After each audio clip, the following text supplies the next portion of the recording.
Hi, I'm Julianne, and this is my daughter Noelle. Today we'll be your navigators as you explore the topic of God's care. In today's story, we read about a widow, her 2 children, the prophet Elisha, and God's way of providing for them. Now, this family had been through some tough times. When the husband was alive, he had borrowed some money from some other people to provide for the family. Then, after he died, the people that he borrowed money for came to the widow and told her that if she couldn't repay, then the children would be slaves. If I was this woman or her children, I think I would be feeling hopeless and afraid. The widow goes to Elisha for help. Elisha is a prophet or someone who speaks for God.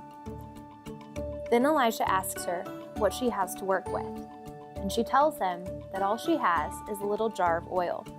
So Elisha tells the family to take the oil and go to each of their neighbors and friends and ask to borrow some containers. Then, what he says next is pretty crazy. He tells them to go into their house and close the door behind them, then to take the small bit of oil that they have and pour it into each container that the family and neighbors had given them. So, the family goes ahead and does exactly what Elisha said. An amazing thing happened. From that one small jar of oil, they were able to fill every single one of the containers. And then they took these containers and sold it, repaid the debt, and had enough money to live on after that. Sometimes I don't give God enough credit. I often underestimate how God can and wants to work in my life.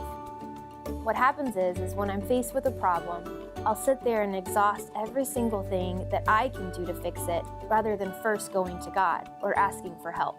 So that when I do turn to God, I show up in prayer completely frazzled and afraid. In today's story, the woman and her kids knew that they couldn't solve this problem on their own. It takes great wisdom and bravery to ask for help. They sought help from one of God's prophets, which is like seeking a message from God. And God delivered. God wanted to care for them. God wanted to be with them in this difficult time. They trusted God, and look what happened. A community of people came together and gave of their own containers. Then the oil was multiplied like the loaves and fishes, and a family was able to pay off a debt and save from despair. Now it's your turn. What are some things you have asked God to help you with? Has God ever answered your prayer in a way you didn't want or expect? How have you felt God's care for you in hard times? Imagine what it would be like to be this family's neighbor. Would you give your empty container? Do you think you'd continue to reach out to them? Let's dive in.